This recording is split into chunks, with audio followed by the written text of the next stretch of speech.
Capítulo 5. Entretanto, certo homem chamado Ananias, com a sua mulher Safira, vendeu uma propriedade, mas em acordo com sua mulher, reteve parte do preço e, levando o restante, depositou-o aos pés dos apóstolos. Então disse Pedro: Ananias, por que encheu Satanás teu coração para que mentisses ao Espírito Santo, reservando parte do valor do campo? Conservando-o, porventura não seria teu? E vendido não estaria em teu poder? Como, pois, assentaste no coração este desígnio? Não mentiste aos homens, mas a Deus. Ouvindo estas palavras, Ananias caiu e expirou, sobrevindo grande temor a todos os ouvintes. Levantando-se os moços, cobriram-lhe o corpo e, levando-o, o sepultaram. Quase 3 horas depois, entrou a mulher de Ananias, não sabendo o que ocorrera. Então Pedro, dirigindo-se a ela, perguntou-lhe: Dize-me, vendestes por tanto aquela terra? Ela respondeu: Sim, por tanto. Tornou-lhe Pedro: Por que entrastes em acordo para tentar o Espírito do Senhor? Eis aí à porta os pés dos que sepultaram o teu marido, e eles também te levarão. No mesmo instante, caiu ela aos pés de Pedro e expirou. Entrando os moços, acharam-na morta e, levando-a, sepultaram-na junto do marido. E sobreveio grande temor a toda a igreja e a todos quantos ouviram a notícia desses acontecimentos. Muitos sinais e prodígios eram feitos entre o povo pelas mãos dos apóstolos, e costumavam todos reunir-se de comum acordo no pórtico de Salomão.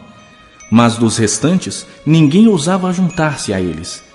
Porém, o povo lhes tributava grande admiração. E crescia mais e mais a multidão de crentes, tanto homens como mulheres, agregados ao Senhor, a ponto de levarem os enfermos até pelas ruas e os colocarem sobre leitos e macas, para que, ao passar Pedro, ao menos a sua sombra se projetasse em algum deles. Afluía também muita gente das cidades vizinhas a Jerusalém, levando doentes e atormentados de espíritos imundos, e todos eram curados. Levantando-se, porém, o sumo sacerdote e todos os que estavam com ele, isto é, a seita dos saduceus, tomaram-se de inveja, prenderam os apóstolos e os recolheram à prisão pública. Mas de noite um anjo do Senhor abriu as portas do cárcere e, conduzindo-os para fora, lhes disse: Ide e, apresentando-vos no templo, dizei ao povo todas as palavras desta vida. Tendo ouvido isto, logo ao romper do dia, entraram no templo e ensinavam. Chegando, porém, o sumo sacerdote e os que com ele estavam, convocaram o sinédrio e todo o senado dos filhos de Israel e mandaram buscá-los no cárcere. Mas os guardas, indo, não os acharam no cárcere. E, tendo voltado, relataram, dizendo: Achamos o cárcere fechado com toda a segurança e as sentinelas nos seus postos junto às portas, mas abrindo-as, a ninguém encontramos dentro. Quando o capitão do templo e os principais sacerdotes ouviram estas informações, ficaram perplexos a respeito deles e do que viria a ser isto.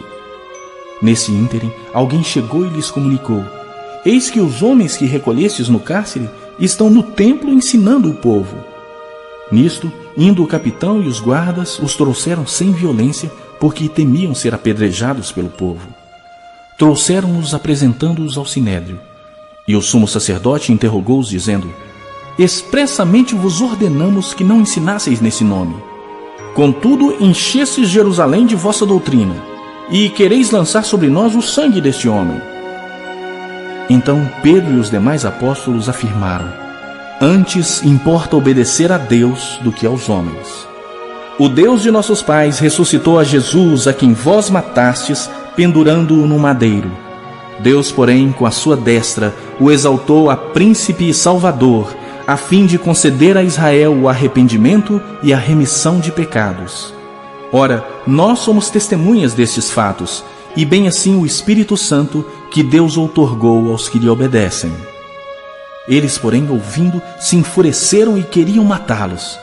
Mas, levantando-se no sinédrio um fariseu chamado Gamaliel, mestre da lei, acatado por todo o povo, mandou retirar os homens por um pouco e lhes disse: Israelitas, atentai bem no que ides fazer a estes homens. Porque antes desses dias se levantou Teudas, insinuando ser ele alguma coisa, ao qual se agregaram cerca de 400 homens. Mas ele foi morto, e todos quanto lhe prestavam obediência se dispersaram e deram em nada. Depois desse, levantou-se Judas o Galileu, nos dias do recenseamento, e levou muitos consigo. Também este pereceu, e todos quantos lhe obedeciam foram dispersos. Agora vos digo, dai de mão a estes homens, deixai-os, porque se este conselho ou esta obra vem de homens, perecerá. Mas se é de Deus, não podereis destruí-los, para que não sejais porventura achados lutando contra Deus. E concordaram com ele. Chamando os apóstolos, açoitaram-nos e, ordenando-lhes que não falassem em nome de Jesus, os soltaram.